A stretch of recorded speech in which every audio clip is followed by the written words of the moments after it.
Assalamualaikum warahmatullahi wabarakatuh. Bismillahirrahmanirrahim. Innal hamdalillah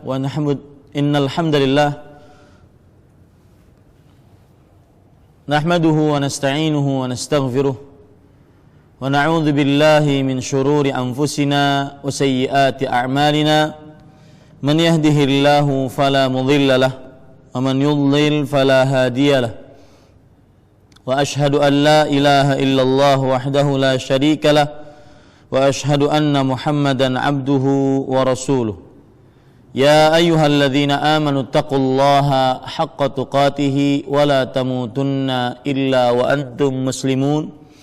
Ya ayyuhan nasu taqu rabbakumul ladzi khalaqakum min nafsin wahidah wa khalaqa minha zawjaha wa batha minhuma رجالا كثيرا ونساء واتقوا الله الذي تساءلون به والأرحام إن الله كان عليكم رقيبا يا أيها الذين آمنوا اتقوا الله وقولوا قولا سديدا يصلح لكم أعمالكم ويغفر لكم ذنوبكم ومن يطع الله ورسوله فقد فاز فوزا عظيما أما بعد فإن أصدق الحديث كتاب الله وخير الهدي هدي محمد صلى الله عليه وعلى آله وسلم وشر الأمور محدثاتها وكل محدثة بدعة وكل بدعة ضلالة وكل ضلالة في النار.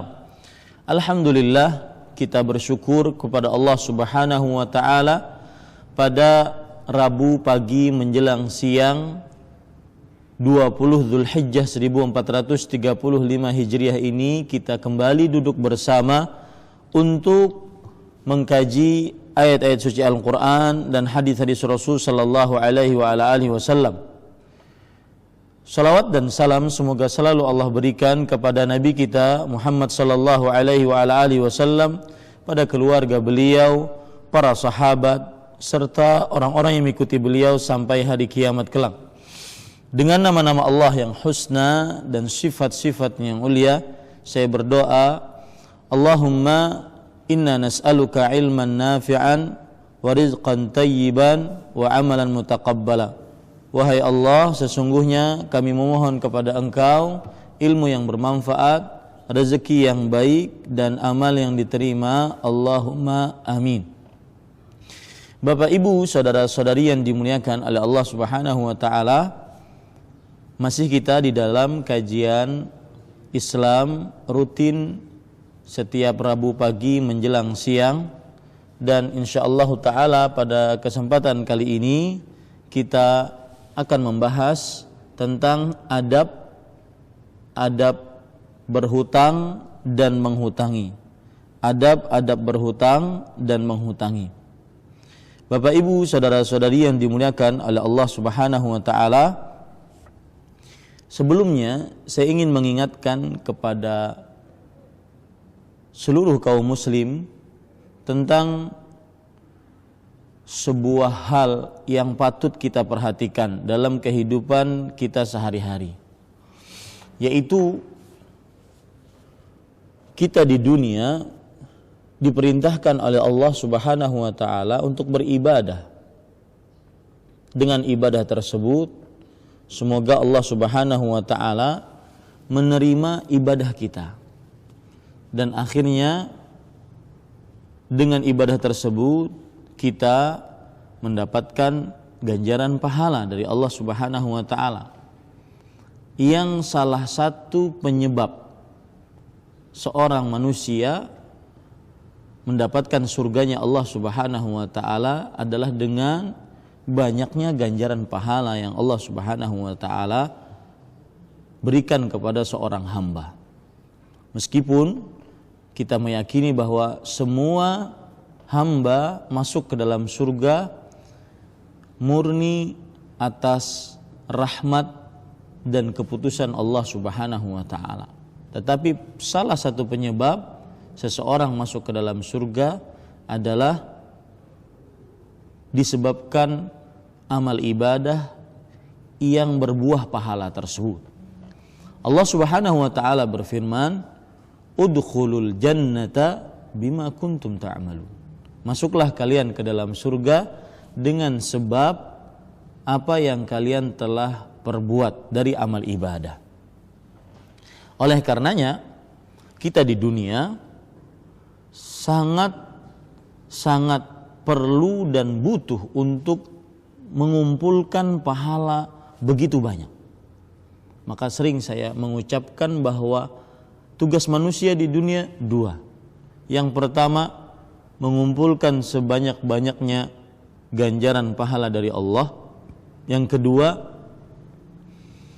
bagaimana dosa-dosa kita dihapuskan oleh Allah Subhanahu wa taala. Nah, pemandangan yang sangat menyedihkan adalah apabila seorang muslim dia setelah mengumpulkan pahala begitu banyak akibat sebuah kezaliman yang dia lakukan, maka pahala-pahala yang bergunung-gunung tadi habis, sehingga dia menjadi orang yang bangkrut pada hari kiamat. Disinilah kita akhirnya mengetahui kenapa Allah Subhanahu wa taala mengharamkan kezaliman. Sebagaimana dalam hadis qudsi Allah berfirman, "Ya ibadi, inni haramtu dzulma ala nafsi wa ja'altuhu bainakum muharraman fala tadzalamu." Wahai hamba-hambaku, sesungguhnya aku telah mengharamkan kezaliman atas diriku dan aku jadikan kezaliman tersebut haram di antara kalian, maka janganlah kalian saling berbuat zalim. Rahasia dari firman Allah dalam hadis qudsi ini adalah kenapa kita dilarang berbuat zalim, karena perbuatan zalim akan menghapuskan, meluluh lantahkan pahala yang kita miliki. Padahal kita sangat memerlukan pahala. Satu kezaliman akan menghabiskan pahala. Tambah lagi kezaliman yang lain, tambah lagi kezaliman yang lain akan menghabiskan pahala. Apalagi Allah Subhanahu wa taala telah mengancam kepada kita dengan sebuah ancaman dan sebuah peringatan keras. Sebagaimana yang Allah Subhanahu wa taala sebutkan dalam surat Ibrahim ayat 42. Allah berfirman, "Wala tahsabannallaha ghafilan amma ya'maludz zalimun." Kamu jangan sekali-kali, di situ ada nunut taukid, menunjukkan kepada penekanan. Kamu jangan sekali-kali merasa lalai bahwasanya Allah Subhanahu wa taala lalai dengan apa yang diperbuat oleh orang-orang yang zalim. Saya ulangi. Kamu jangan sekali-kali merasa Allah lalai dengan apa yang telah diperbuat oleh orang-orang zalim. Ini ayat meskipun dia berupa kabar, tetapi Allah Subhanahu wa taala memperingatkan di dalam ayat ini dengan peringatan yang keras.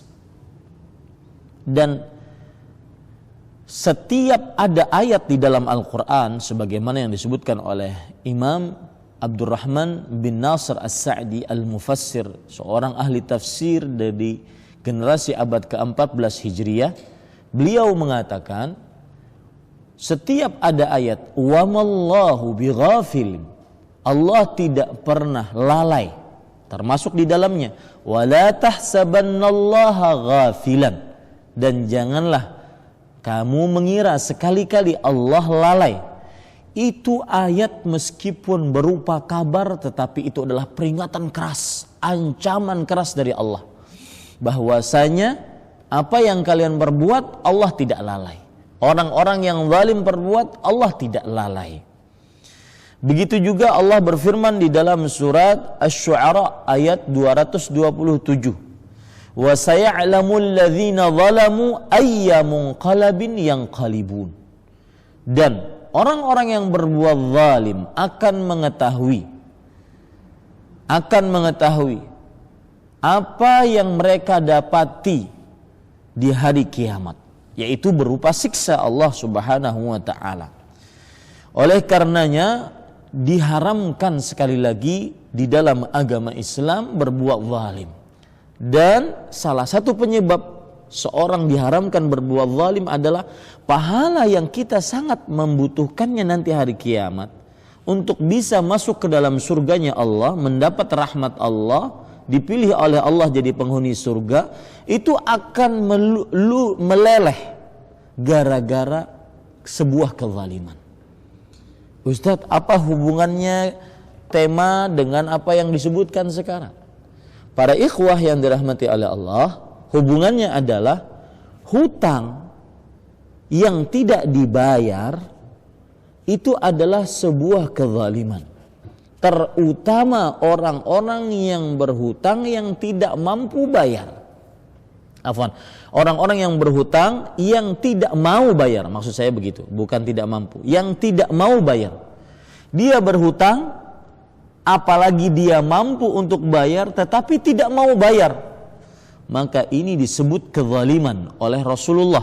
Dalam hadis riwayat Bukhari, Rasulullah sallallahu alaihi wasallam bersabda, mat'ulul ghani zulmun, menunda-nunda pembayaran hutang dari orang yang kaya, yang mampu adalah sebuah kezaliman. Para pemirsa dan seluruh kaum muslim yang mengikuti kajian ini rahimakumullah, perhatikan baik-baik. Kalau dia kezaliman, maka seperti yang saya ucapkan tadi, akan meluluh lantahkan pahala walau bergunung-gunung orang tersebut, sehingga persis seperti orang bangkrut. Disinilah rahasia Rasulullah sallallahu alaihi wasallam bersabda, hadis riwayat Muslim dari Abu Hurairah radhiyallahu anhu. Nabi Muhammad sallallahu alaihi wasallam bertanya kepada kaum muslim, para sahabat pada waktu itu, atadruna manil muflis? Tahukah engkau siapa orang yang bangkrut? Qalu, para sahabat menjawab, al muflisu fina man la dirhama lahu wala mata'. Seorang yang bangkrut di tengah-tengah kita adalah orang yang tidak mempunyai satu dirham, satu emas, atau satu perhiasan apapun. Di sini la dirhama adalah dirham kata nakirah yang diletakkan dalam bentuk penafian menunjukkan kepada keumuman. Artinya orang bangkrut menurut kami adalah orang yang sama sekali tidak mempunyai emas, perhiasan, uang atau harta apapun. Ya. Maka Nabi Muhammad sallallahu alaihi wasallam menjawab, orang yang muflis, jangan kasih nama anak muflis. Karena saya sering ditanya, Ustadz, alhamdulillah saya kelahiran anak, ya, tolong dong namanya, dan kalau bisa namanya agak nyentrik sedikit, kalau bisa orang jarang bernama dengannya, manusia jarang bernama dengannya, jadi agak nyentrik lah. Maka saya kadang-kadang ditanya seperti ini bingung. Saya mikir siapa? Mungkin Firaun, ya, atau iblis. Seorang jarang bernama dengannya, ya. Jadi untuk nama anak, sedikit menyimpang tentang anak. Untuk nama anak, carilah nama-nama yang kita tidak perlu untuk bertanya dengannya. Kita tidak perlu bertanya karena saking jelasnya nama tersebut. Jangan kasih nama anak muflis karena itu artinya bangkrut. Kembali kita ke permasalahan kita. Kemudian al-muflisu min ummati, kata Rasulullah sallallahu alaihi wasallam, sesungguhnya orang yang bangkrut dari umatku, lihat ada orang yang bangkrut dari umat Nabi Muhammad sallallahu alaihi wasallam. Ya, itu berarti kabar dari Rasulullah yang akan terjadi karena ini wahyu. Maka hati-hati, jangan Anda termasuk orang yang bangkrut. Min ummati, dari umatku, artinya akan benar-benar ada dari mereka. Ya'tuna yaumal qiyamah bi salatin wa siyamin wa zakatin, yang akan datang pada hari kiamat dengan pahala salat, puasa dan zakat. Wa ya'ti qad syatama hadza, dan dia datang tapi dalam keadaan sudah mencela si fulan. wa qadhafa hadza, sudah menuduh si fulan berbuat tidak senonoh, wa akala mala hadza, memakan harta si fulan, wa safaka dama hadza, dan meneteskan darah si fulan, wa daraba hadza, dan memukul si fulan, maka dia datang dengan pahala puasa, sholat, zakat, tetapi telah berbuat zalim. Ingat, di sini pelajaran berarti bahwasanya yang namanya orang beriman sebenar-benarnya bukan hanya sekedar di atas sejadah. Ya, catat tuh baik-baik. Orang yang beriman sebenar-benarnya bukan hanya sekedar di dalam masjid, bukan hanya sekedar di atas sejadah, bukan hanya hubungan dia dengan Allah Subhanahu wa taala. Oke lah, ahli sholat, ahli puasa, ahli zakat, tapi akhlaknya buruk, suka menzalimi orang. Apalagi yang ironi kadang-kadang, ya kalau misalkan ada, kalau tidak ada walhamdulillah. Yang ironi kadang-kadang sudah memakai jenggot, ya, tentunya jenggot tidak dipakai ya, tetapi dipanjangkan jenggotnya, sudah mengenal sunnah, celana di atas mata kaki, sering hadir ke pengajian, jilbab lebar, kadang pakai cadar, tetapi untuk urusan hutang memakai jurus paling jitu, afwan akhi. Ya, mohon maaf saudaraku, nanti dulu saya mau bayarnya nanti. Ini tidak bagus seperti ini. Tidak seyogianya, tidak sejatinya seorang muslim seperti ini. Para pendengar dan para pemirsa serta seluruh kaum muslim yang mengikuti kajian ini, hati-hati ya. Hadis ini membicarakan kepada kita bahwa ada orang-orang yang seperti itu, ahli sholat, puasa, zakat, tetapi akhlaknya buruk. Ya, mencela orang, menghibah orang, memakan harta orang, maka hati-hati. Padahal Rasul sallallahu alaihi wasallam bersabda ketika beliau ditanya ayyul mu'minina afdal, hadis dari Abdullah bin Umar, wahai Rasulullah, orang beriman manakah yang paling utama? Dan termasuk hal yang harus diperhatikan adalah kita bukan hanya sekedar beriman, tetapi kita harus menjadi orang beriman yang paling utama. Bukan hanya sekedar mukmin, tetapi afdalul mu'minin, orang yang beriman yang paling utama. Siapa mereka? Ahsanuhum khuluqan, kata Rasulullah. Yang paling baik akhlaknya. Ya, ingat, jadi mukmin bukan hanya di atas sejadah.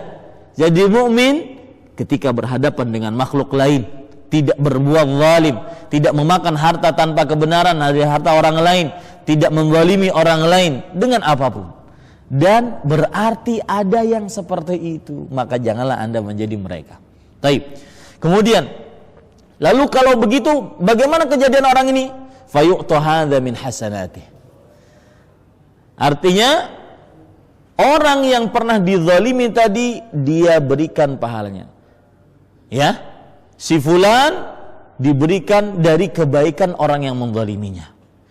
Wa hadza min hasanatih. Si fulan diberikan dari kebaikan orang yang menzaliminya. Terus seperti itu. Apalagi kalau seandainya, ya, ini sedikit menyimpang tentang ghibah, ghibahnya internasional. Dan saya ingin memperingatkan kepada kaum muslim. Kita orang muslim. Negara-negara lain banyak yang negara-negara juga sesama kaum muslim. Misalkan ada berita di tengah masyarakat bahwasanya TKW si fulana dari Indonesia ingin dipenggal lehernya karena melakukan ini dan itu. Mulai ya orang-orang Indonesia mungkin gerah, baik itu dengan negara Arab Saudi atau negara-negara lain. Biasanya negara Arab Saudi, karena hanya negara Arab Saudi yang saya ketahui melaksanakan hukum seperti itu. Akhirnya mereka mencela, dasar orang Arab tidak tahu diri begini-begini. Itu ya namanya ghibah internasional. Seluruh orang Arab nanti kita akan kasih pahala-pahala kita. Dari mulai semenjak Rasulullah SAW sampai manusia terakhir dari orang Arab, kalau mereka Muslim. Karena kita menyebutkan orang Arab, berarti seluruhnya. Hati-hati para ikhwah sekalian, terutama itu kan sesama Muslim. Ya, jangan dipropaganda oleh, jangan mudah diadu oleh media massa.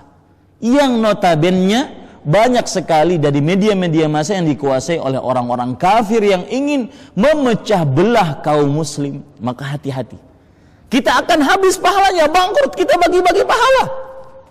Dan beda antara menghibah seorang ulama atau seorang imam atau seorang sahabat, bahkan seorang nabi, dengan ghibah orang biasa. Hati-hati.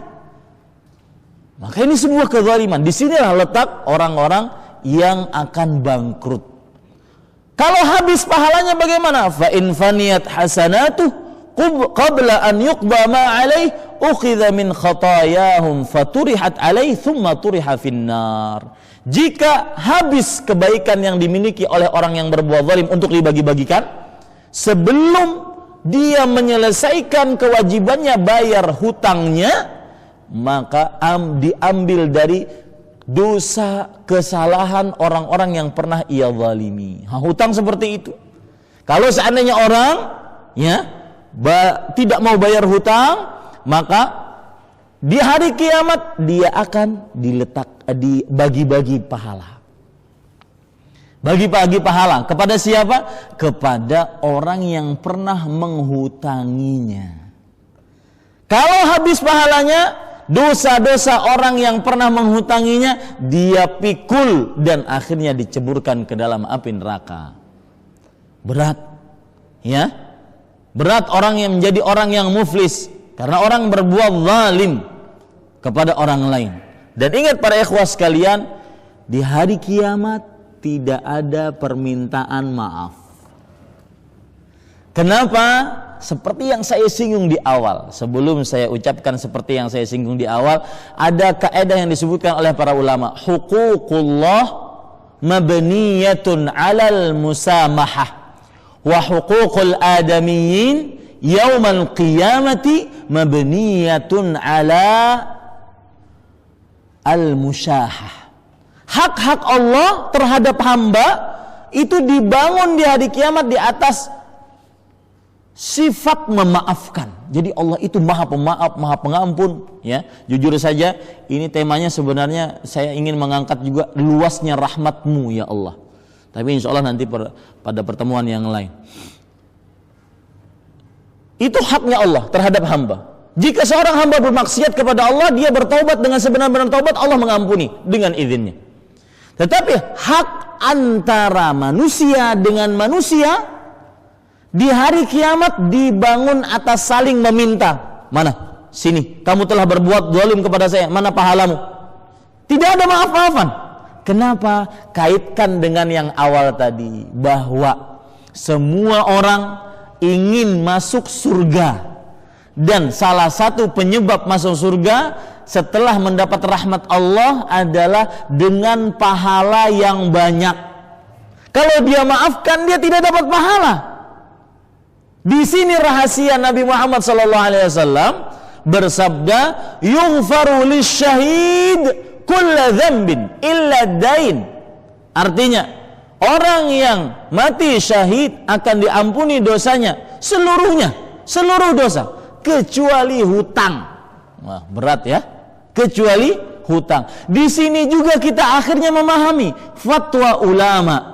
Perhatikan, ada sebagian orang sering bertanya, "Ustadz atau wahai syekh, saya punya hutang dengan orang lain. Orang yang menghutangi saya sudah meninggal." Maka akan dijawab sebagaimana jawaban Imam Ibnu Utsaimin, cari ahli warisnya.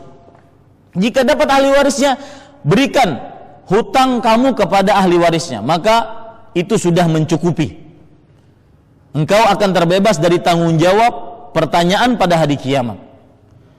Kalau ada lagi yang bertanya, ahli warisnya saya sudah cari, ternyata pindah ke daerah lain. Cari sampai dapat di daerah lain.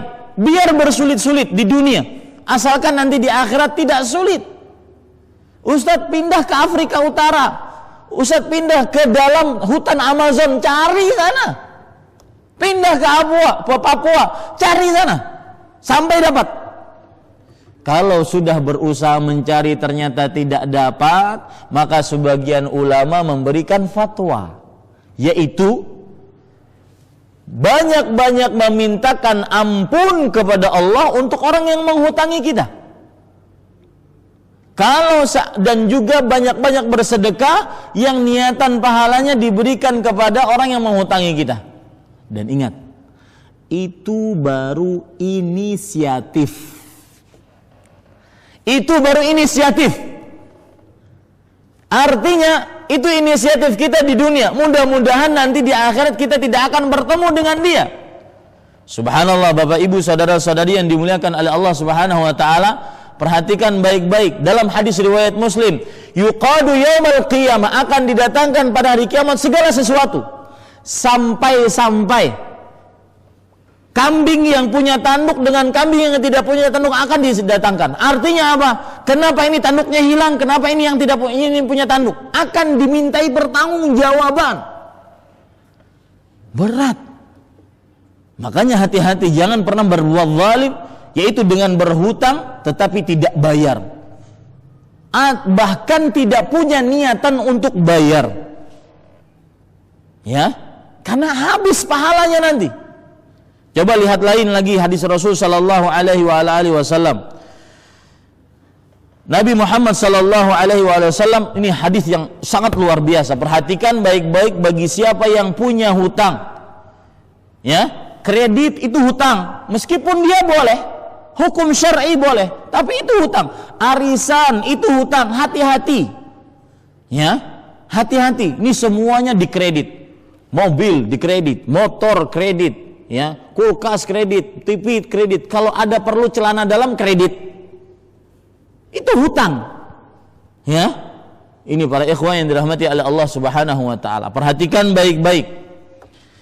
Saking besarnya hak manusia terhadap manusia nanti pada hari kiamat. Lihat dalam hadis yang diriwayatkan oleh Imam Ahmad,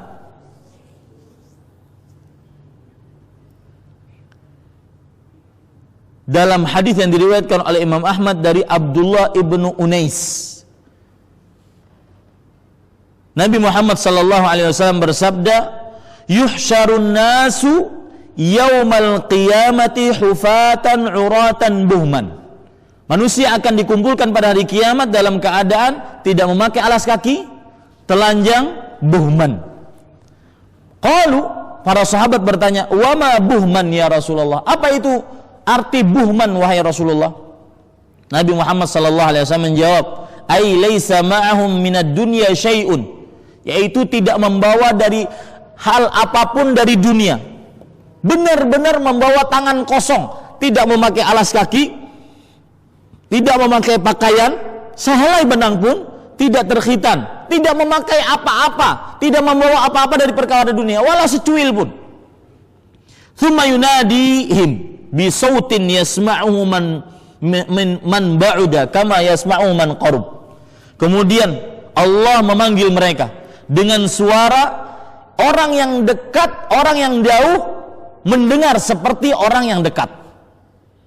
Allah berkata, Anal Malik, Anad Dayyan, aku sang raja, aku yang meminta pertanggungjawaban. Tsumma yaqulu jalla wa ala. Kemudian Allah Subhanahu wa taala berfirman, la yambaghi, lihat ya, lihat yang punya hutang nih.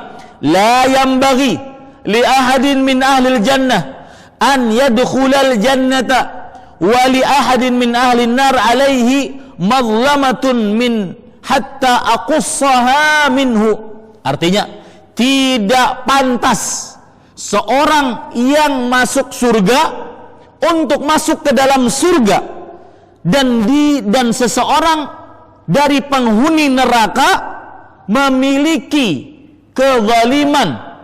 Afwan, saya ulangi. Dan seseorang dari penghuni neraka dizalimi oleh penghuni surga tadi sampai aku ambil qisas atasnya. Apa maksudnya? Kalau belum paham, perhatikan. Misalkan ini si fulan masuk surga, ini si fulan masuk neraka. Si fulan penghuni surga ini pernah menzalimi orang yang masuk neraka ini.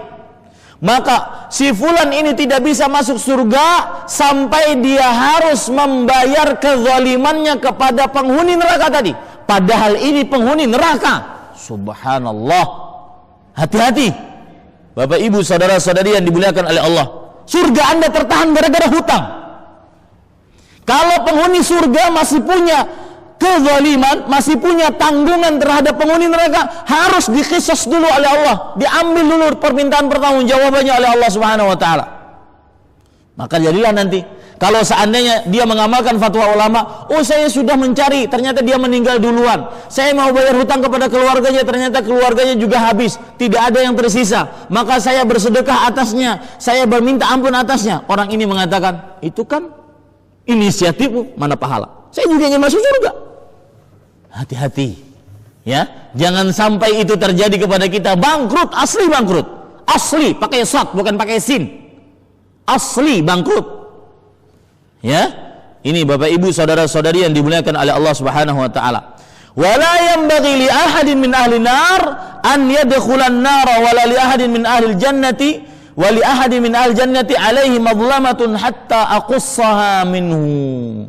Dan tidak pantas bagi seorang penghuni neraka masuk ke dalam neraka dan seorang penghuni surga memiliki sebuah kezaliman sampai diqisas darinya.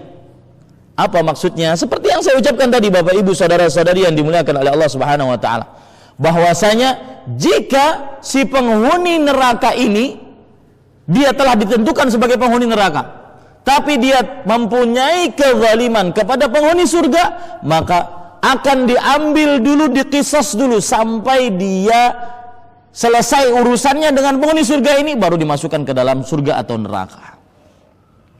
Kemudian para sahabat bertanya, qalu ya Rasulullah, wa kaifa dzaka wa hum innama ja'u buhman. Pertanyaan yang masuk akal sekali, logis sekali. Wahai Rasulullah, kok bisa demikian? Mereka kan datang tadi dalam keadaan tidak membawa apapun dari perkara dunia, tidak bawa emas, perak, rupiah, dolar. Ya, maka Nabi Muhammad sallallahu alaihi wasallam menjawab, bil hasanat was sayyiat. Dia akan bayar dengan pahala-pahala dan dia akan menanggung dosa-dosa orang yang pernah dia zalimi. Hati-hati para ikhwah sekalian. Tidak mudah masalah menzalimi orang. Ya, baik itu perkara yang kita bicarakan sekarang tentang hutang, atau menzalimi dengan menurunkan harkat martabatnya, dicela, dihina, digibah, diadu domba, ya, diambil hartanya atau yang semisalnya. Tidak mudah. Ini Bapak Ibu saudara-saudari yang dimuliakan oleh Allah. Kalau sudah kita pahami ini, maka pada pertemuan kali ini saya ingin membahas adab-adab orang yang berhutang dan menghutangi. Ya, adab-adab orang yang berhutang dan menghutangi, sehingga yang kita bicarakan tadi benar-benar, ya, benar-benar tidak terjadi kepada diri kita. Juga sehingga orang yang menghutangi mungkin dia ingin berbuat baik kepada orang yang berhutang kepada dia, agar dia semakin mendapat pahala dari Allah Subhanahu wa taala.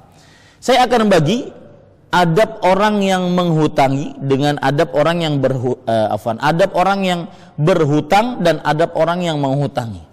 Yang menghutangi kita akhirkan saja, ya. Sekarang yang paling penting adab orang yang berhutang. Yang pertama, para ikhwah yang dirahmati oleh Allah Subhanahu wa taala. Hadis riwayat Bukhari. Saya sebutkan adabnya, kemudian saya sebutkan dalilnya. Adab yang pertama yaitu berhutang dengan niat melunasinya. Berhutang dengan niat melunasinya. Ini adab. Apa maksud dari adab ini? Berhutang boleh dalam Islam, asalkan untuk sebuah keperluan yang kita sangat memerlukannya, bukan untuk keinginan saja. Sebagian orang berhutang, kenapa dia banyak hutang? Salah satu sebabnya adalah dia tidak mampu membedakan mana yang ingin dan mana yang diperlukan. Tidak semua diinginkan perlu, ya. Tidak semua diinginkan perlu. Saya ingin mobil baru, ya. Daripada naikin mobil yang menghidupkannya lebih lama dibandingkan menaikinya. Ya, menghidupkannya lebih lama dibandingkan menaikinya. Saya ingin punya itu. Akan tetapi itu tidak perlu untuk saat sekarang. Masih banyak keperluan-keperluan lain yang memang diperlukan untuk dibandingkan lebih hanya sekedar memiliki hutang yang memiliki mobil yang baru dengan berhutang. Jadi tidak semua yang diinginkan itu kita perlukan. Maka kalau kita bisa memilah-milih mana yang perlu, mana yang ingin, akhirnya kita tidak berhutang. Nah, para ikhwah yang dirahmati oleh Allah, para pemirsa dan seluruh kaum muslim yang mengikuti kajian ini, maka berniat untuk melunasilah ketika berhutang. Kenapa? Karena ada pelajaran menarik dalam hal ini. Dan ini adab yang pertama. Adab yang pertama di dalam berhutang. Lihat hadis riwayat Bukhari an Abi Hurairah radhiyallahu anhu anin Nabi sallallahu alaihi wasallam qala man akhadha amwalan nas yuridu adaaha addallahu anhu wa man akhadha yuridu itlafaha atlafahu Allah. Barang siapa yang mengambil harta manusia, yaitu berhutang, ya. Sekali lagi tentang masalah ingin dan perlu ini, ada sebagian orang kadang-kadang dia berhutang untuk malas tabungan dia kurangi. Daripada mengurangi tabungan, mendingan saya berhutang. Ini pemikiran keliru. Ya. Ini para ikhwah yang dirahmati oleh Allah Subhanahu wa taala. Dan ada lagi para ikhwah, atau itu saya nanti sebutkan dalam adab-adab yang lain. Yang jelas, barang siapa yang mengambil harta manusia, dia ingin melunasinya, maka niscaya Allah akan melunaskan atasnya. Artinya Allah akan menolong orang tersebut. Ingat, ini faedah adab yang pertama ini. Dengan niat ingin melunasi, Allah akan menolong. Maka adab yang pertama adalah berhutang dengan niat ingin melunasi. Harus ada niat. Ya. Karena kalau tidak ada niat, tidak akan ditolong oleh Allah Subhanahu wa taala dalam melunasi hutang. Apalagi para ikhwah sekalian, Rasul sallallahu alaihi wasallam ya telah mengabarkan kepada kita buruknya hutang. Beliau pernah ditanya dalam hadis riwayat Bukhari, "Ya Rasulullah, ma aktsara tasta'idzu minal maghram?" Ya Rasulullah, engkau sangat banyak minta pertolongan dari terlilit hutang. Apa sebabnya?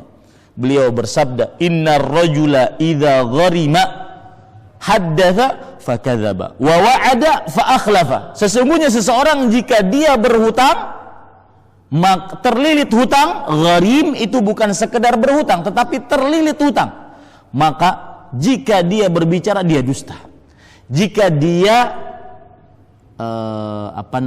jika dia berjanji, dia ingkar janji. Maka hutang menjadikan orang munafik. Ya, ini para ikhwah sekalian, hati-hati dengan hutang.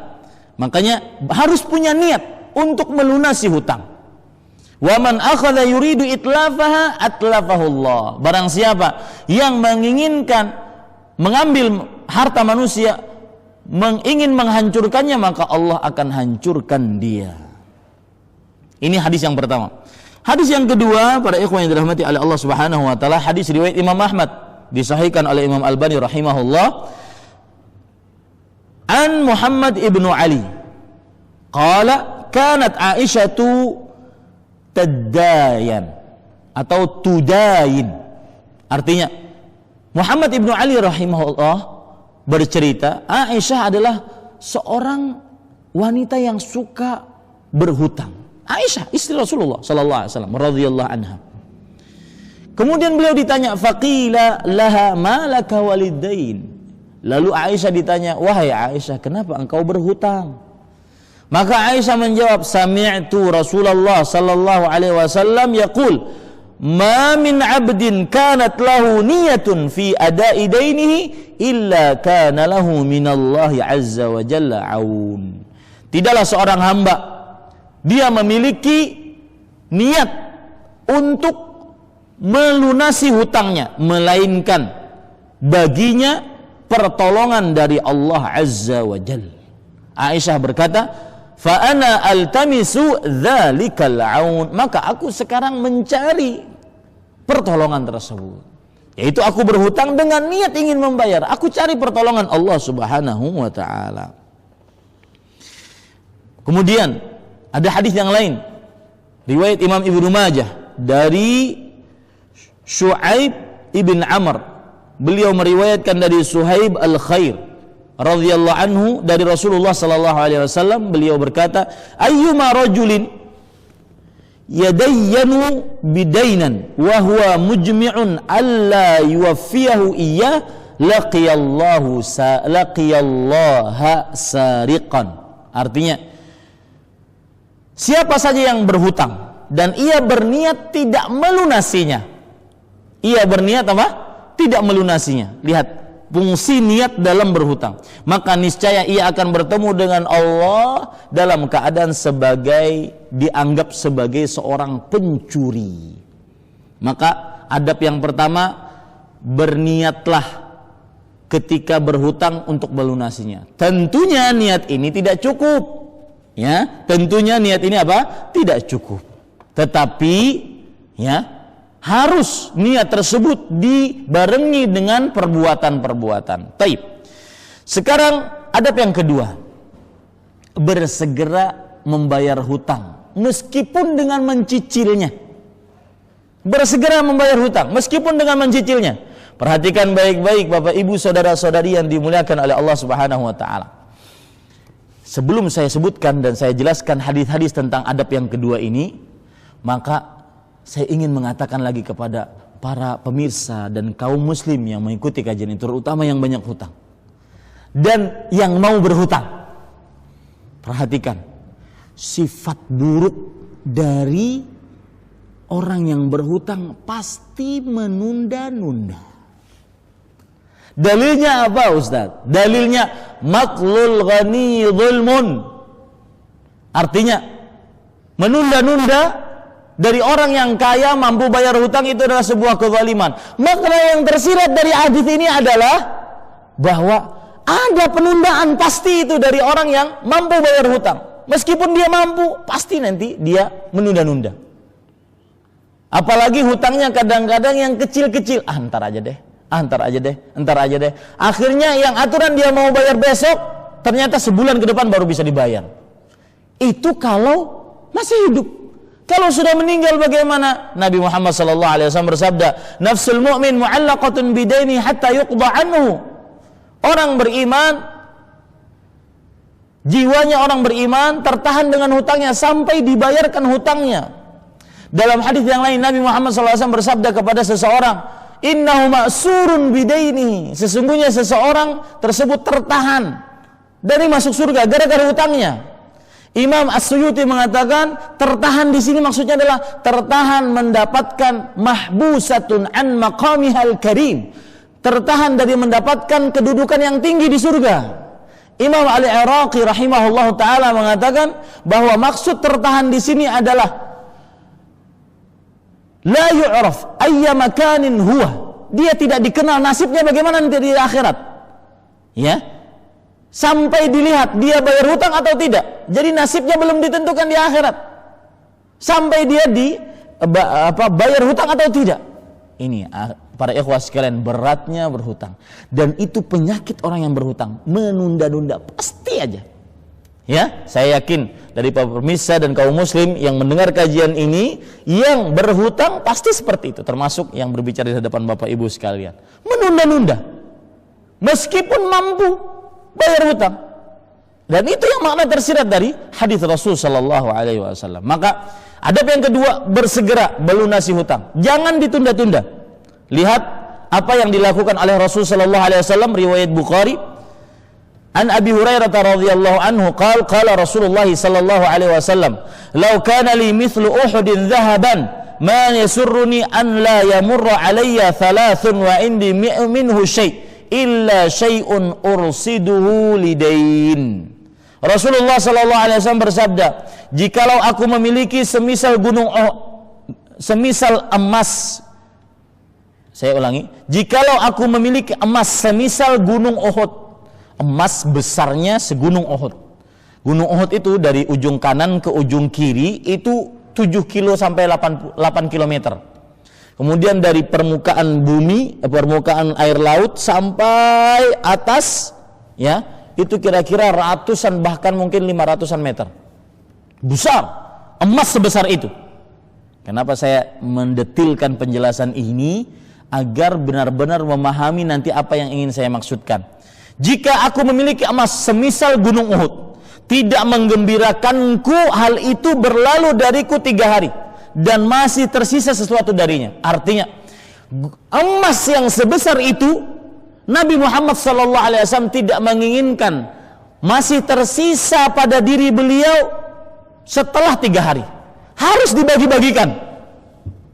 Dan ingat, terutama nanti ketika saya menyinggung tentang adab orang yang berhutang atau adab orang yang menghutangi.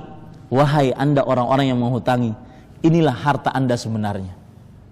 Harta Anda yang Anda jalankan di jalan Allah, itulah harta Anda sebenarnya. Rasulullah SAW bersabda, yaqulu ibnu Adam mali mali. Anak manusia mengatakan, hartaku, ini hartaku, ini hartaku. Malaka min malik illa ma akalt fa'afnait wa ma labist.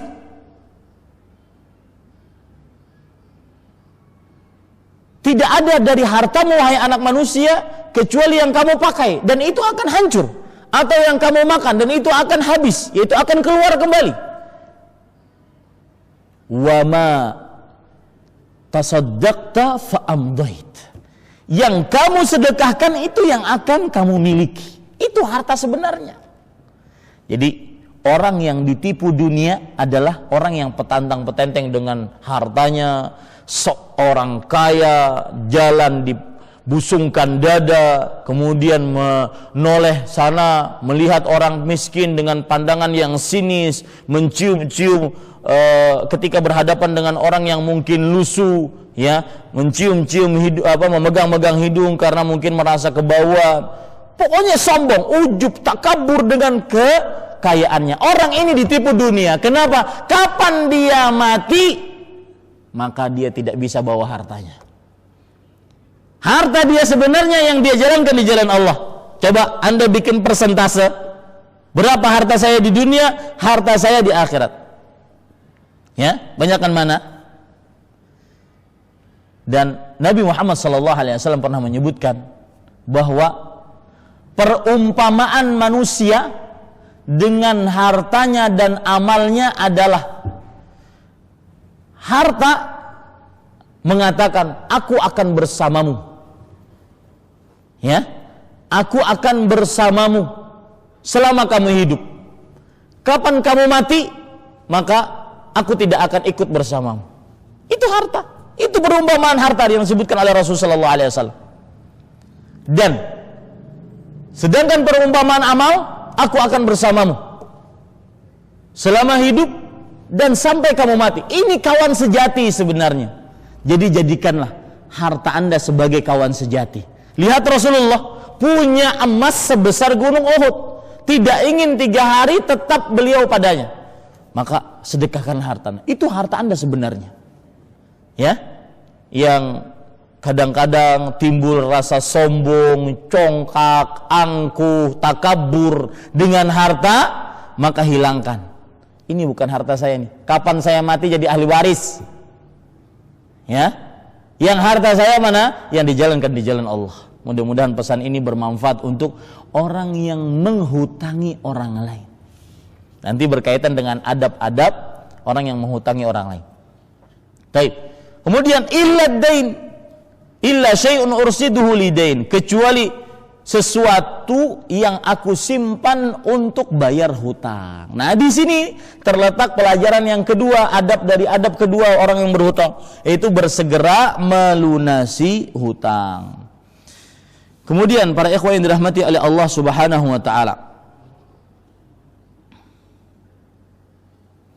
bahkan untuk pembayaran hutang, Nabi Muhammad sallallahu alaihi wasallam menyebutkan dalam hadis riwayat Imam Ibnu Majah dari Ali bin Abi Thalib radhiyallahu anhu, qadha Rasulullah sallallahu alaihi wasallam bid-daini qabla al-wasiyah wa antum taqra'unaha min ba'di wasiyatin yusi biha aw dain. Rasulullah SAW menetapkan sebuah hukum bahwa membayar hutang sebelum memberi wasiat. Jadi kalau ada orang mau meninggal, bayarkan hutangnya dulu, baru setelah itu jalankan wasiatnya. Dan kalian membaca firman Allah, min ba'di wasiyatin yusi biha aw dain. Wasiat dibagikan setelah menunaikan hutang, ya, setelah menunaikan hutang atau menunaikan wasiat. Baik, para ikhwan yang dirahmati oleh Allah. Adab yang ketiga, menjamin hutang. Adab dari orang yang berhutang adalah menjamin hutangnya. Jaminan ada berbagai macam. Yang pertama, jaminan dengan gadai, menggadaikan barang. Saya berhutang kepada para pemirsa dan saya gadaikan barang saya sebagai jaminan. Ya, ini sebagaimana yang disebutkan oleh Allah dalam surah Al-Baqarah ayat 283. Wa in kuntum ala safarin wa lam tajidu katiban farihanun maqdhudah. Jika kalian dalam perjalanan dan bermuamalah tidak secara tunai, sedang kalian tidak memperoleh seorang penulis yang menulis hutang, maka hendaklah ada barang tanggungan yang dipegang oleh yang menghutangi. Ya, ini namanya gadai, rahan dalam bahasa Arabnya. Ini para ikhwan yang dirahmati oleh Allah Subhanahu wa taala. Kemudian sedikit menyimpang masalah gadai, ingat barang yang digadaikan itu masih milik orang yang berhutang. Tidak boleh asal sita, tidak boleh asal pakai. Jika diambil dan diasal pakai, maka ini ditakutkan nanti masuk ke dalam sebuah kaidah yang disepakati oleh para ulama, yaitu menghutangi dengan mengambil keuntungan itu adalah riba. Kullu qardhin jarra naf'an fahuwa riba. Setiap pinjam meminjam yang ditarik keuntungan, maka dia adalah riba. Karena barang yang digadaikan sebagai jaminan untuk sebuah hutang itu hanyalah sebagai jaminan. Pemiliknya masih orang yang berhutang. Maka tidak boleh diambil manfaatnya, tidak boleh disita seenaknya. Ini para ikhwah sekalian. Taib. Kemudian menjamin yang kedua yaitu dengan penanggung hutang. Ya, dengan penanggung hutang. Nabi Muhammad sallallahu alaihi wasallam pernah bersabda tentang penanggung hutang ini adalah bahwasanya Rasulullah sallallahu alaihi wasallam bersabda, "Innallaha azza wa jalla a'ta kulli dhi haqqin haqqahu fala wasiyata liwarith wa la tunfiqu al-mar'atu syai'an min baitiha illa bi idzni zawjiha." Artinya, sesungguhnya Allah Azza wa Jalla telah memberikan setiap hak sesuai dengan setiap orang sesuai dengan haknya. Maka tidak ada wasiat bagi ahli waris, dan seorang perempuan tidak boleh mensedekahkan sedikit pun dari hartanya kecuali dengan izin suaminya. Lalu ada yang bertanya, "Ya Rasulullah, wala ta'am?" Wahai Rasulullah, tidak juga harta makanan? Maka Nabi Muhammad SAW menjawab, "Dzaka afdalu amwalina." Makanan itu adalah seutama-utama harta kita. Al-'ariyatu mu'addatun wal minhatu mardudatun wad dainu maqdiyun waz za'imu gharimun. Artinya, hadiah diberikan, hadiah dari sumbernya diberikan, hutang dilunasi, dan seorang yang menanggung hutang adalah yang bertanggung jawab. Ini dalilnya. Seorang yang menanggung hutang, ya, dia yang bertanggung jawab dari bayar hutang. Ini para ikhwah sekalian. Jaminan yang ketiga dalam adab berhutang yaitu dengan menulis hutang. Allah berfirman dalam surah Al-Baqarah ayat 282, "Ya ayyuhalladzina amanu idza tadayantum bidainin ila ajalin musamma faktubu." Wahai orang yang beriman, jika kalian berhutang pada batas waktu yang telah ditentukan, maka tulislah. Nah, ini menunjukkan bahwasanya salah satu jaminan dalam hutang adalah menulis hutang. Ya, nah nanti di sini terjadi perbedaan pendapat di antara para ulama. Apakah wajib? Karena di situ faktubu adalah perintah, dan setiap perintah menunjukkan kepada kewajiban. Apakah wajib? Wallahu alam, Bapak Ibu saudara-saudari, pendapat yang paling kuat adalah tidak wajib, karena dia hanya sebatas adab. ya, menulis hutang hanya sebatas adab, akan tetapi yang harus sangat hati-hati adalah ditulis hutang tersebut.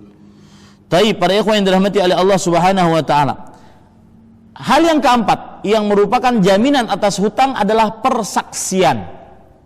Artinya ada saksi yang menjadi saksi ketika terjadi pinjam meminjam. Ini sebagai jaminan hutang. Dalam surat Al-Baqarah ayat 282 Allah berfirman, wastashhidu syahidaini min rijalikum, dan persaksikanlah dengan 2 orang saksi dari orang-orang lelaki di antara kalian. Fa illam yakuna rajulaini wa imra'atani fa illam yakuna rajulaini farajulun wa imra'atani mimman tardawna minasyuhada. Jika tidak ada 2 orang lelaki, maka boleh seorang lelaki dan 2 orang perempuan dari saksi-saksi yang kamu relai. Ini menunjukkan para ikhwah yang dirahmati oleh Allah Subhanahu wa taala, termasuk jaminan dalam hutang. Jadi saya ulangi, jaminan dalam hutang dengan menggadaikan barang. Kemudian dengan kafalah, yaitu menanggung hutang. Harus ada yang menanggungnya. Yang ketiga dengan tulisan, yang keempat dengan saksi, ya. Ini beberapa jaminan ketika berhutang. Taib. Kemudian adab yang keempat dalam menghutangi atau dalam berhutang maksud saya. Seorang yang berhutang dilarang dan diharamkan menunda-nunda pembayaran hutang tanpa ada alasan, apalagi kalau ia mampu untuk melunasinya. Dalilnya tadi hadis riwayat Bukhari, matlul ghani zulmun fa idza utbi'a ahadukum ala mali'in falyatba'.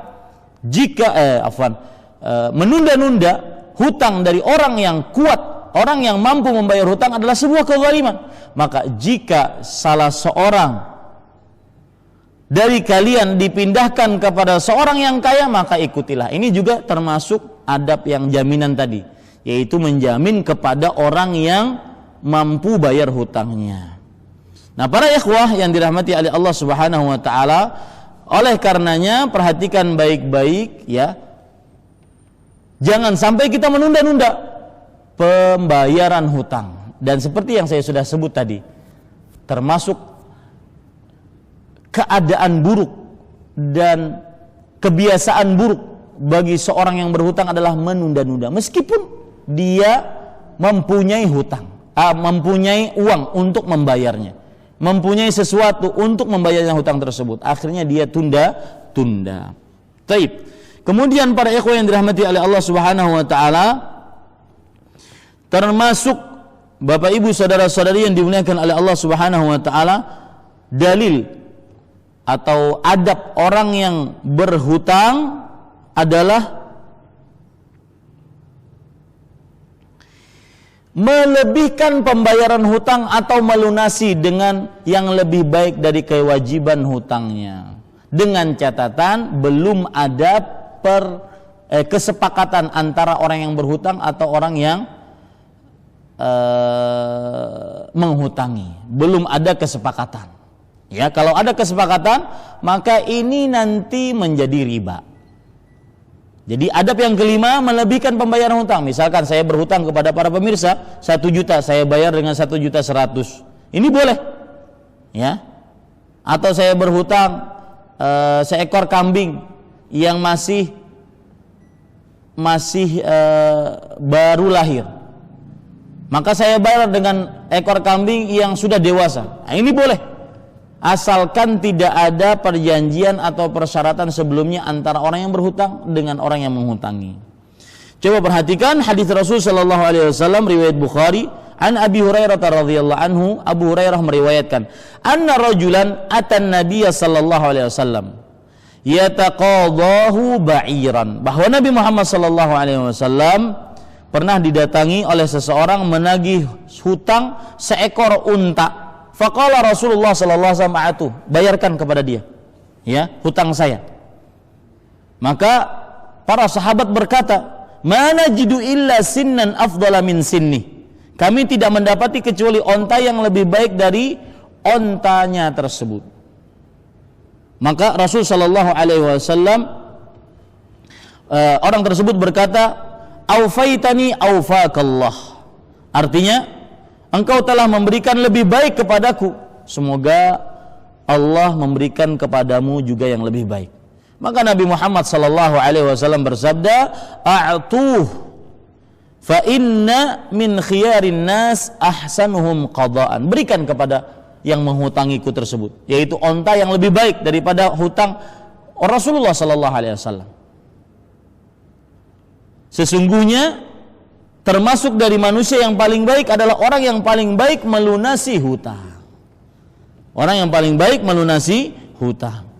Al-Hafidz Ibnu Hajar Al-Asqalani rahimahullah berkata, "Wa wajhud dilalah minhu anna an-nabiy sallallahu alaihi wasallam wahaba li sahibis sin al-qadar al-zaid ala haqqih wa fihi husnu khuluqin nabiy sallallahu alaihi wasallam wa 'idhami hilmihi wa tawadhu'ihi wa insafih." Sisi pendalilannya dari ini adalah bahwa Nabi Muhammad SAW memberikan kepada pemilik onta yang lebih baik dari haknya.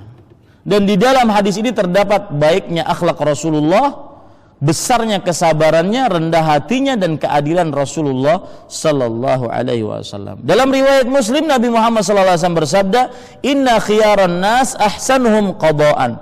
Sesungguhnya sebaik-baik manusia adalah yang paling baik pelunasan hutangnya. Dan tentang pelunasan hutang banyak sekali Bapak, Ibu, saudara-saudari yang dimuliakan oleh Allah Subhanahu wa taala.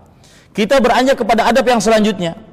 Adab orang yang berhutang. Seorang yang berhutang mendoakan orang yang menghutangi. Kapan kita bayar, maka kita mendoakan orang yang menghutangi. Coba perhatikan hadis Rasul sallallahu alaihi wasallam riwayat Imam Ibnu Majah dari Abu Rabi'ah Al-Makhzumi bahwa Nabi Muhammad sallallahu alaihi wasallam istaslafa minhu hina ghaza Hunainan 30 atau 40 alfan, bahwa Abdullah bin Abi Rabi'ah Al-Makhzumi meriwayatkan bahwa Nabi Muhammad sallallahu alaihi wasallam meminjam darinya ketika berperang Hunain 30 sampai 40 ribu. Lihat, Nabi Muhammad SAW gara-gara ingin berjihad, beliau meminjam uang, ya, 30 sampai 40 ribu. Kemudian, falamma qadima qadaha iyyah. Ketika beliau datang, beliau melunasi kepadanya. Tsumma qala Nabi sallallahu alaihi wasallam. Lalu Nabi Muhammad sallallahu alaihi wasallam bersabda, "Barakallahu lak fi ahlika wa malika, innama jazaa'us salafi al-wafa'u wal hamdu." Artinya, semoga Allah memberkahi engkau pada keluargamu dan hartamu. Sesungguhnya balasan orang yang menghutangi adalah pelunasan yang tepat waktu dan dipuji oleh orang yang berhutang. Nah, ini bacaan bagi orang yang berhutang kepada orang yang menghutangi ketika dia melunasi hutangnya. Barakallahu lak fi ahlika wa malika. Barakallahu lak fi ahlika wa malika. Kemudian adab yang terakhir para ikhwah yang dirahmati oleh Allah Subhanahu wa taala dari adab berhutang adalah seorang yang berhutang semestinya dia membaca doa. Membaca doa di sini ada dua sisi. Yang pertama, doa agar dijauhkan dari hutang. Yang kedua, doa ketika sudah berhutang agar jangan terlilit dengan hutang dan agar bisa bayar hutang. Jadi ada dua di sini. Yang pertama, agar dijauhkan dari hutang sehingga tidak berhutang sama sekali. Yang kedua, agar tidak terlilit dengan hutang ataupun bisa membayar hutang. Lihat hadisnya, Nabi Muhammad SAW tadi beliau bersabda, "Allahumma inni a'udzubika minal ma'tham wal maghram." Ya Allah, aku berlindung kepada engkau dari dosa berhutang dan banyak dosa. Saya ulangi, dari banyak dosa dan terlilit hutang. Ini doa yang dibaca agar kita dijauhkan dari banyak hutang. Begitu juga doa Nabi Muhammad SAW. Allahumma inni a'udzubika minal ajzi wal kasal wal jubni wal bukhl wa dhala'id dain wa ghalabatir rijal. Ya Allah, aku berlindung dari sifat lemah dan malas, sifat pengecut dan bakhil, dan dari terlilit hutang dan dari dikalahkan musuh. Ini doa-doa yang dibaca sebelum kita berhutang agar dijauhkan dari hutang. Di sana ada doa-doa yang dibaca agar bisa melunasi hutang dan agar tidak terlilit dengan hutang. Seperti misalkan dalam hadis yang diriwayatkan oleh Imam Muslim dari Abu Hurairah radhiyallahu anhu, Rasulullah sallallahu alaihi wasallam bersabda, ya, Allahumma rabbas samawati sab' wa rabbal arsyil azim, rabbana wa rabb kulli syai', munzilat taurati wal injili wal qur'an, faliqal habbi wan nawa, la ilaha illa anta, a'udzu bika min syarri kulli syai', anta akhidhun binasiyatihi, antal awwalu falaysa qablaka syai', wa antal akhiru falaysa ba'daka syai', wa antal zahiru falaysa fawqaka syai', wa antal batinu laysa dunaka syai', iqdi 'anna ad-dain waghnina minal faqr. Saya juga belum terlalu hafal doa ini, tetapi akhir dari doa ini lunaskanlah hutang kami dan kayakanlah kami dari kefakiran. Ya, kayakanlah kami dari kefakiran. Ada lagi hadis sebagaimana yang saya sebutkan tadi, hadisnya ini berkenaan dengan orang yang sudah berhutang agar bisa bayar hutang dan tidak terlilit hutang. Yaitu hadis riwayat Imam Tirmidzi. Ali bin Abi Thalib pernah didatangi oleh seorang budak yang ingin memerdekakan dirinya. Kemudian orang tersebut mengatakan, inni qad ajaztu an kitabati fa'inni. Wahai Ali, aku sulit untuk bayar hutang, ingin memerdekakan diriku, maka tolonglah aku. Maka Ali bin Abi Thalib radhiyallahu anhu mengatakan, ala wa'allimuka kalimatin 'allamanihinna Rasulullah sallallahu alaihi wasallam. Maukah engkau aku ajari kepada engkau beberapa ucapan doa yang Rasulullah sallallahu alaihi wasallam telah mengajarkannya kepadaku. Lau kana 'alaika mithlu jabal yusirin dainan addallahu anka. Jikalau kamu mempunyai hutang seperti gunung Sir sebagai hutang, niscaya Allah akan melunaskan hutangmu. Qul, katakanlah, Allahumma kfini bihalalika an haramik waghnini bifadlika amman siwak. Ya Allah, cukupkanlah aku dengan harta yang halal darimu dan berilah kekayaan kepadaku dengan kemurahanmu yang aku tidak berharap dari selainmu. Allahumma kfini bihalalika an haramik waghnini bifadlika amman siwak. Ini doa dihafal. Ya para ikhwah sekalian, ada perkara menarik Bapak Ibu saudara-saudari dari hadis ini, sedikit menyimpang. Ali bin Abi Thalib kenapa dimintai oleh orang budak yang ingin memerdekakan dirinya ini? Karena Ali bin Abi Thalib dikenal sebagai orang kaya. Di sini pelajarannya bahwa orang-orang yang dijamin oleh Rasulullah masuk surga, mereka itu bukan orang miskin. Abu Bakar, Umar, Utsman, Ali, Abdurrahman bin Auf, Sa'ad, Sa'id, Talha, Zubair, Abu Ubaidah bin Jarrah. Beliau bukanlah orang-orang yang miskin, tetapi mereka orang kaya. Ini menunjukkan kekayaan tidak menghalangi seseorang untuk masuk surga. Yang dilarang dalam Islam bukan kaya, tetapi yang dilarang dalam Islam kekayaan tersebut melalaikan dia dari salat, berzikir, membaca Quran. Sebagaimana firman Allah, rijalun la tulhihim tijaratun wala bai'un an dzikrillah. Artinya, mereka lah orang-orang yang perdagangan dan jual beli mereka tidak melalaikan mereka dari berzikir kepada Allah, mendirikan salat dan membayar zakat. Yakhafuna yawman tataqallabu fihi alqulub wal absar, dan takut terhadap hari yang berbolak-balik hati dan mata. Ya, jadi tidak tercela, orang kaya tidak tercela. Akan tetapi bagaimana kekayaan tersebut bisa menghantarkan dia ke dalam surganya Allah Subhanahu wa taala. Dan ada perkara menarik para ikhwan yang dirahmati oleh Allah Subhanahu wa taala, yaitu sebuah perkara yang disebutkan oleh Bakar bin Abdullah Al-Muzani. Perhatikan baik-baik. Ini sedikit menyimpang dari masalah hutang, tapi mudah-mudahan bermanfaat. Abu Bakar As-Siddiq radhiyallahu anhu, seutama-utama manusia setelah para rasul dan para nabi. Jadi para nabi, para rasul, Abu Bakar. seutama-utama manusia setelah para rasul dan para nabi. Para ulama menjelaskan, Abu Bakar As-Siddiq bukan orang miskin seperti Abu Hurairah, seperti Abu Dzar, bukan orang miskin sehingga mungkin duluan masuk surga, enggak. Sehingga mungkin gara-gara kemiskinannya masuk mendapatkan kedudukan yang tinggi, tidak. Abu Bakar As-Siddiq orang kaya. Abu Bakar As-Siddiq radhiyallahu anhu, beliau lebih utama dibanding Abu Hurairah, Abu Dzar. Itu jelas. Abu Bakar As-Siddiq juga bukan orang yang disiksa di zaman awal-awal keislaman seperti Sumayyah, seperti Yasir, seperti Ammar, seperti Bilal, seperti Khabbab radhiyallahu anhum ajma'in. Orang-orang yang mendapatkan kedudukan tinggi karena tahan dengan siksa. Abu Bakar As-Siddiq dapat kedudukan tinggi tapi tidak disiksa. Lihat, luar biasa kan? Abu Bakar As-Siddiq radhiyallahu anhu, beliau bukan orang yang mati syahid seperti Umar bin Khattab. Tetapi kedudukan Abu Bakar As-Siddiq jelas lebih tinggi dibandingkan Umar bin Khattab radhiyallahu anhu. Apa penyebabnya? Perhatikan.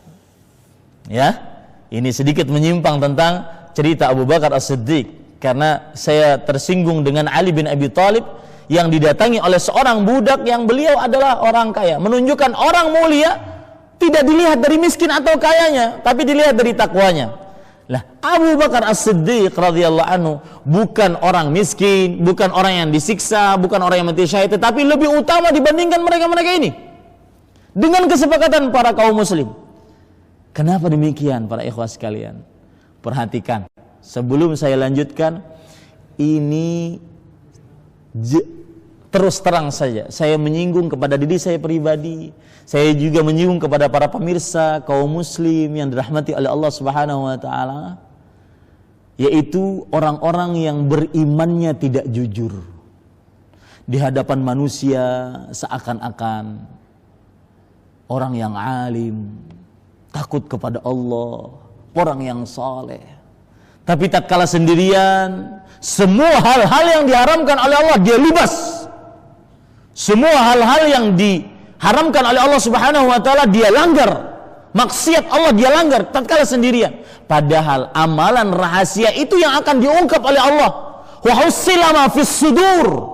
Allah akan memperlihatkan apa yang ada dalam hati. Yauma tublas sarair. Allah Subhanahu wa taala akan memperlihatkan, pada hari yang Allah memperlihatkan hal-hal rahasia. Lihat kenapa Abu Bakar As-Siddiq mendapatkan kedudukan seperti itu. Bukan orang miskin, bukan orang yang disiksa, bukan orang yang mati syahid, tapi lebih utama dibandingkan mereka. Bakar bin Abdullah Al-Muzani, seorang tabi'in, mengatakan, "Ma sabaqa Abu Bakrin bi salatin wa siyamin wa zakat min bainihim." Abu Bakar As-Siddiq radhiyallahu anhu ma sabaqahum, tidak mendahului mereka dengan banyaknya salat, bi kasrati siyamin, banyaknya puasa, bi kasrati zakatin, banyaknya zakat. Walakin sabaqahum bima waqarahu fi qalb. Akan tetapi Abu Bakar As-Siddiq mendahului mereka, mendapatkan keutamaan lebih dari mereka dengan apa yang tertanam di dalam hati. Hati yang bersih, hati yang memang tunduk kepada Allah dimanapun berada. Hati yang memang selamat dari penyakit-penyakit hati. Hati yang menimbulkan keimanan, yang takwa kepada Allah Subhanahu wa taala. Takwa yang jujur, bukan hanya sekedar di hadapan manusia. Berpura-pura di hadapan manusia menjadi orang soleh sangat mudah. Banyak istighfar di hadapan manusia, banyak berzikir di hadapan manusia sangat mudah. Yang menjadi ukuran adalah tatkala Anda sendirian, tatkala tidak ada satu pasang mata makhluk pun melihatnya kecuali Rabbul Jalali wal Ikram. Ini para ikhwan yang dirahmati oleh Allah Subhanahu wa taala. Jujur, saya menyinggung sebagian orang-orang yang sudah mengenal manhaj, mengenal dakwah yang mulia ini, mengenal ajaran salafus saleh, mulai memakai jenggotnya. Tentunya jenggot tidak dipakai ya, tetapi dipanjangkan. Kemudian kedua mata kakinya, kedua celananya di atas dua mata kaki, jilbabnya lebar-lebar.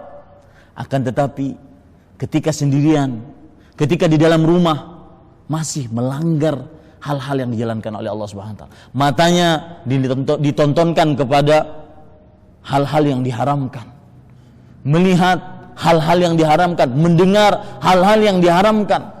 Iman yang tidak jujur. Ya, ini yang membuat Abu Bakar As-Siddiq radhiyallahu anhu mendapatkan kedudukan yang tinggi, bima waqarahu fil qalb, dari iman. Apa yang tertancap di dalam hatinya dari keimanan. Itu yang menundukkan beliau menjadi hamba Allah yang paling tinggi setelah para rasul dan para nabi.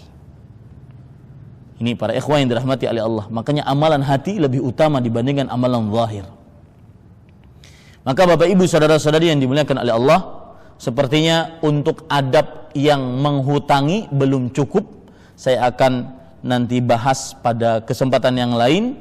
Bapak Ibu saudara-saudari yang dimuliakan oleh Allah Subhanahu wa taala, perhatikan baik-baik bahwa hutang itu adalah sebuah hak yang dimiliki oleh orang yang menghutangi. Dan apabila tidak dibayar, itu sebuah kezaliman yang akan menjadikan seseorang akhirnya mempunyai kezaliman kepada orang lain, dan kezaliman akan memupuskan pahala. Maka ini yang ditakutkan dari perkara hutang. Itu yang menyebabkan Rasul sallallahu alaihi wasallam di awal-awal syariat Islam tidak mensalati orang yang berhutang. Beliau selalu bertanya, jenazah ini punya hutang atau tidak? Kalau kata para sahabat, tidak wahai Rasulullah, maka beliau salat atasnya. Kalau didatangkan lagi jenazah yang lain, kemudian hal alaihi dain, apakah orang ini mempunyai hutang? Maka kata para sahabat, na'am wahai Rasulullah. Maka Nabi Muhammad SAW mengatakan, sallu ala sahibikum. Iya wahai Rasulullah. Lalu Nabi Muhammad SAW bersabda, salatlah atas jenazah kalian. Di awal-awal hutang seperti itu, karena di awal-awal syariat maksud saya seperti itu. Karena perkara hutang kalau tidak dibayar itu adalah sebuah kezaliman yang bisa menghapus, mengkikis, melelehkan pahala seorang muslim. Walaupun sholat, puasa, zakat yang dia bawa, maka itu akan terhapus dan mengikiskan pahala dia di akhirat. Padahal di akhirat dia sangat membutuhkan pahala dari Allah Subhanahu wa taala. Saya cukupkan. Sallallahu Nabi Muhammad walhamdulillahirabbil alamin. Wassalamualaikum warahmatullahi wabarakatuh.